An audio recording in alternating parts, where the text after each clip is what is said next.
Hello everyone and welcome back to the channel. Now many of you may know that today Prince Harry is turning 40 years old, and the royal family social media account actually put out a happy birthday message to the prince, as well as the Prince and Princess of Wales putting a happy birthday message on their story on Instagram, just showing that after everything Prince Harry and Meghan Markle have done, they still have the class to put that on their stories and across their social medias. So wanted to jump in and add that in before we get on with the video. The BBC has put out this article today about a woman who met Prince Harry as he turned 30, and now a decade later what's changed, and this tumultuous decade of events for Prince Harry and of course for the wider royal family as well. So I thought it would be an interesting article to go through, have a read with you and give my own comments on as well, because many of you may know I'm not the biggest fan of Prince Harry, but I'll give him the benefit of the doubt on his birthday and we'll have a read of this article and we'll just have a bit of a discussion really. So the title here is, quote, "I met Harry as he turned 30, a tumultuous decade later, here's how he's changed." And it's by Daniela Relph, a senior royal correspondent for the BBC here. So she begins with, "If the Duke of Sussex uses his 40th birthday to reflect on the past decade, he'll have plenty to ponder." And of course, hopefully plenty of regrets as well. From my perspective, he's made a lot of mistakes in this past decade. Prince Harry will celebrate privately on Sunday with his wife and children in Montecito in California before heading off on a break with friends. Of course, Prince Harry and Meghan Markle are still living in Montecito in California with their children, and I'm actually surprised he's not inviting any cameramen to his party. That seems to be the norm for those two. But she goes on to say, "The last 10 years of his life have been tumultuous. Will the next decade be a smoother ride? It's not an easy question to answer. As always with Harry and the Duchess of Sussex, views are polarised and entrenched, and there's not really any surprise there with what they've done to the royal family. But I first met Prince Harry," she says, "in the months before his 30th birthday. He's now told the BBC it was a period in his life when he felt anxious. Back then we chatted about travelling by tube, something he told me he'd never done, and he joked with a BBC colleague I was with, and he talked about his plans for the future away from the comfort and shelter the army had provided." So it seems that Prince Harry kind of has this ingrained, maybe not self-doubt, but this little bit of insecurity because he's the second child perhaps, and he found some comfort in the structure of the army, it seems. That's my takeaway from that anyway. She said she remembers walking home thinking how restless Prince Harry had seemed. It seems he could never settle down. Definitely chatty and entertaining, enthusiastic and energised, but also restless. She then goes on to say, "I last met Prince Harry in May of this year. Now he's a husband, father, ex-soldier, former working member of the royal family." Of course, they stepped back, him and Meghan Markle, in 2020 and then moved over to California. As she says, he's a resident now. That means that he's updated his legal status because he is now mainly resident in the United States. He's updated that. He's not an American citizen, of course, not yet. He might do that, but of course he'd have to renounce his British citizenship. I don't believe you can be dual citizen in America. I'm not quite sure about that, but he might have to renounce British titles and things like that. The chat about the London Underground, Daniela goes on, "feels like a lifetime ago. We spent an hour filming with him at central London in a hotel where we watched him lead the games at a children's party for one of his charities. Prince Harry still patron for many things.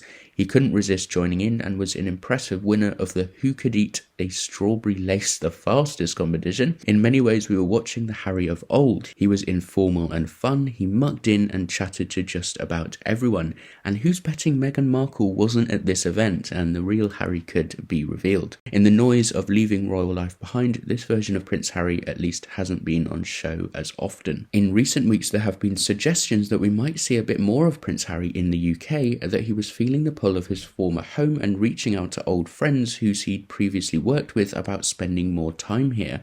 And he also said recently, I seem to remember, that he wouldn't bring Meghan Markle to the UK if he came back over. So maybe he went to this charity event, could be himself and have a lot of fun at these patronage events, and then is missing that and wanting to do it a bit more. Perhaps that's just my own inclination, but she says there is little evidence to back up those rumours. One friend of Prince Harry's told me a return to the UK wasn't on the cards regards, quote, why would he give up everything he's achieved there to return here? His life is now in America. But those close to him say he would like to come over more regularly to work with the charities and organisations he supports. There we go. So maybe he did, he's having this change of heart where he realises he does really enjoy going to these patronages and wants to do more of that. Security is the problem though, Daniela says. The row with the Home Office about the level of police protection he gets in the UK is ongoing. The bottom line is Harry doesn't feel like his safety is guaranteed in the UK, and to me this is kind of common sense that Prince Harry has stepped back from the royal family,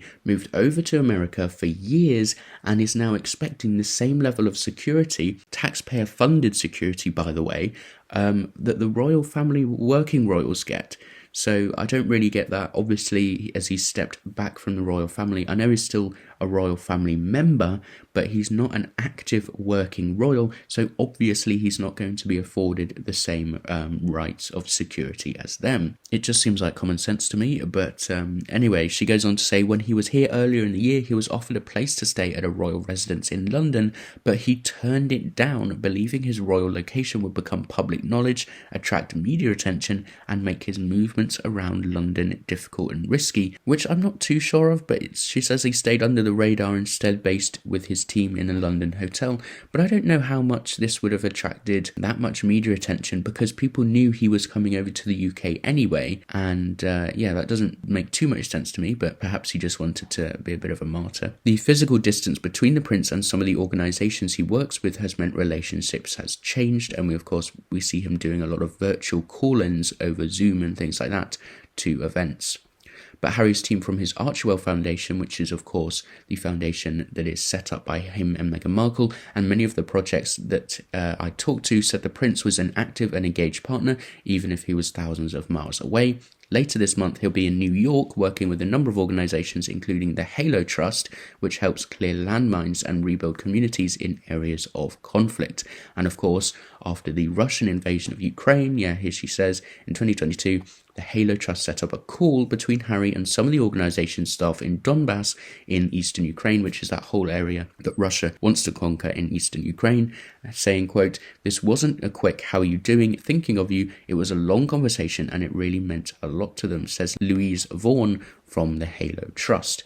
And they included a picture here of Prince Harry working in Angola in watching some demining operations in Angola with the Halo Trust. Back in Montecito, California, Harry's life moves between the routine of the school run to hanging out with A-list friends and probably trying to get A-list film deals or TV deals and stuff like that as well. Of course, they went to Jamaica, was it, where they just wanted to meet with executives from Paramount Studios just to get some deals there. But there were occasional photos, she says, published of Harry walking the dogs or Meghan having lunch with friends, but their own security teams say they've been able to live a relatively normal existence. Just last weekend, Harry and Meghan were at the opening of a new bookshop in the town. On the surface, it appeared a relatively modest affair until you looked at the guest list.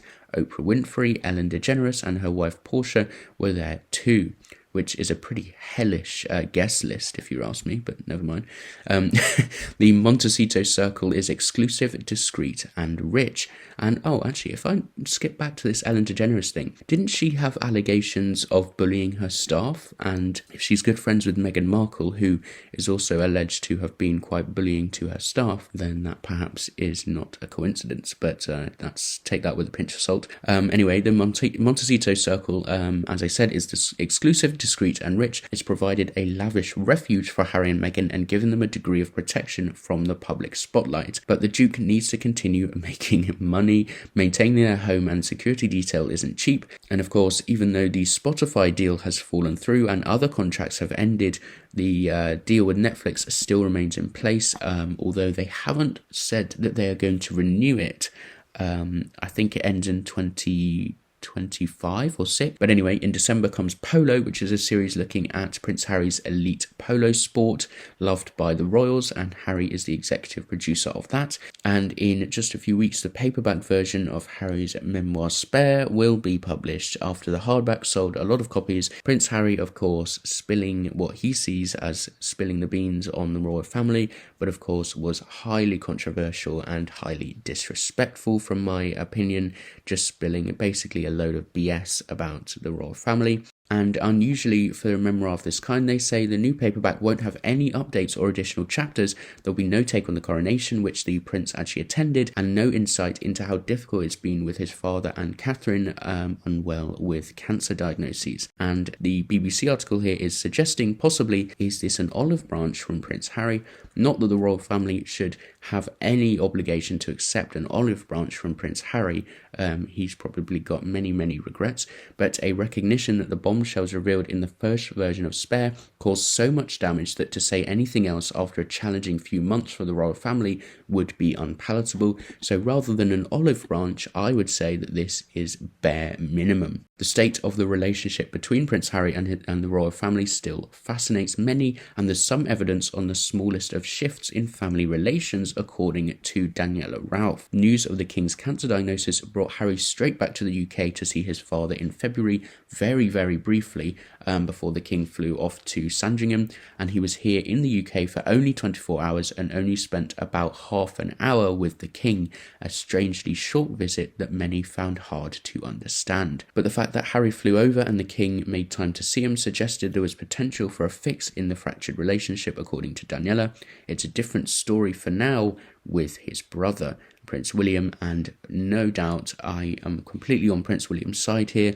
There is no obligation whatsoever to fix his relationship with Prince Harry, especially since the things that were said about his wife Catherine that was just unacceptable. The Prince of Wales and his younger sibling do not talk. There is anger, frustration and bitterness that shows no sign of easing, unsurprisingly.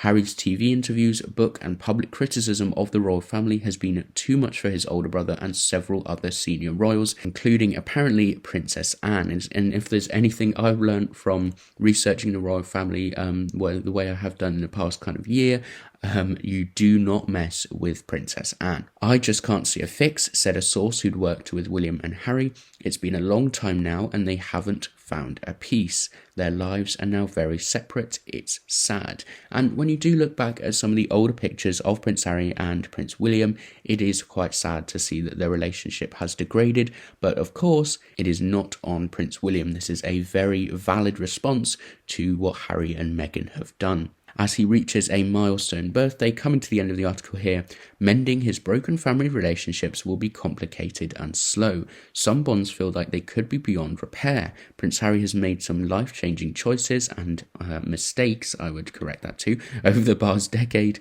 He has left behind the, quote, anxious and restless 30-year-old prince and replaced him with a 40-year-old royal outsider supposedly excited about his next decade. Wow, so that was quite in-depth from Daniela Relph. I think that was a great article. I hope you guys didn't mind me jutting in and giving my own thoughts as we were reading through that. But let me know everything that you thought as I was commenting. Do you agree with me? What do you think about everything that we talked about here?